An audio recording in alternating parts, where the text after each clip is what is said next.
In this video, we'll see a very interesting circuit known as a Schmitt trigger. In the last video, we studied how to build a simple comparator using op-amps and its applications. Consider a zero-crossing detector.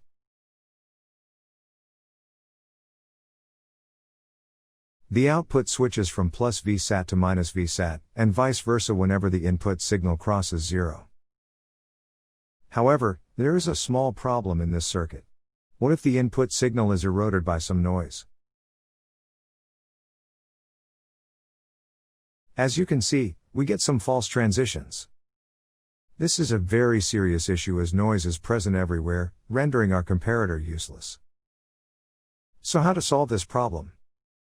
If you observe the eroded signal, you'll see that all the false transitions lie in the vicinity of zero and between these two voltage levels. The actual transitions are the ones which cross these two voltage levels. So, if we incorporate in our circuit two thresholds instead of one, then our job is done. The circuit will neglect these false transitions which are between these two thresholds and hence become immune to the effects of noise. Until now, we have been only using op-amps in negative feedback because it gave us control over the gain.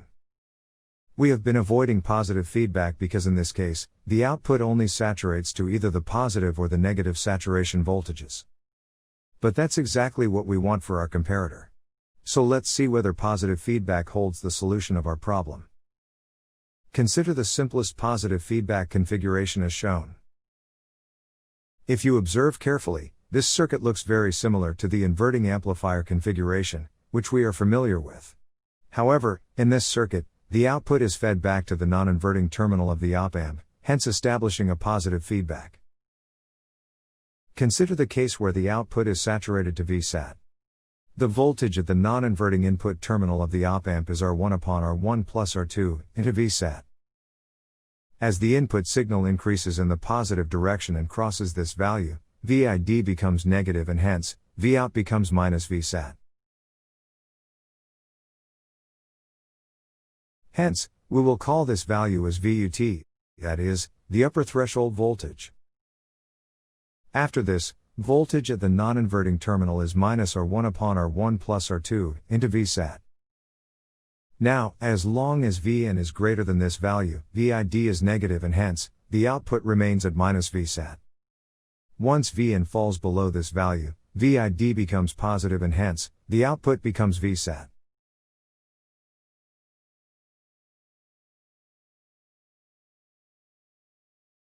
Hence, we will call this value as VLT, that is, the lower threshold voltage. If you see, we have introduced two thresholds in the circuit. Previously, we were getting a transition whenever the input crossed zero voltage. However, in this case, the output switches only when Vn rises above VUT or when it falls below VLT. Hence, the circuit ignores small false transitions and is thus immune to noise.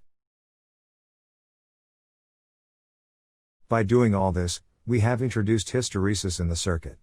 If Vn rises above VUT, Vout becomes minus Vsat. After this, if Vn decreases, Vout still remains minus Vsat till Vn reaches VLT. If Vn falls below VLT, then Vout becomes Vsat and stays there. Hence the VTC takes the shape of a hysteresis loop. Further, asymmetric threshold levels can be achieved by introducing a reference voltage source as shown. In this case, the threshold values are as shown. The above circuit is known as the inverting Schmitt trigger, as a negative to positive transition is detected as a high to low transition. A non-inverting Schmitt trigger can be constructed as shown. Note that it looks quite similar to the non-inverting amplifier. Consider the case where the output is saturated to minus Vsat. By superposition, the voltage at the non-inverting terminal can be given as R2 upon R1 plus R2 into Vn plus R1 upon R1 plus R2 into minus Vsat. A little rearrangement gives us this. From this we see that if Vn rises above R1 upon R2 into Vsat, then V plus becomes positive. This further makes VID as positive and hence, Vout saturates to plus Vsat.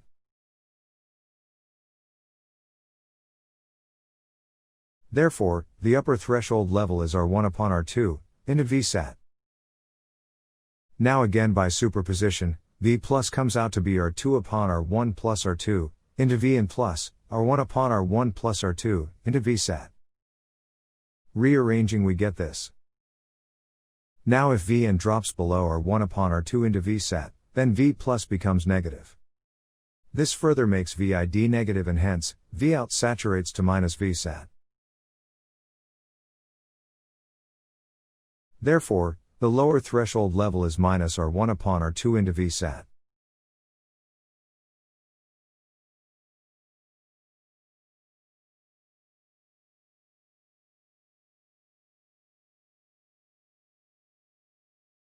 The VTC is again a hysteresis loop with opposite directions.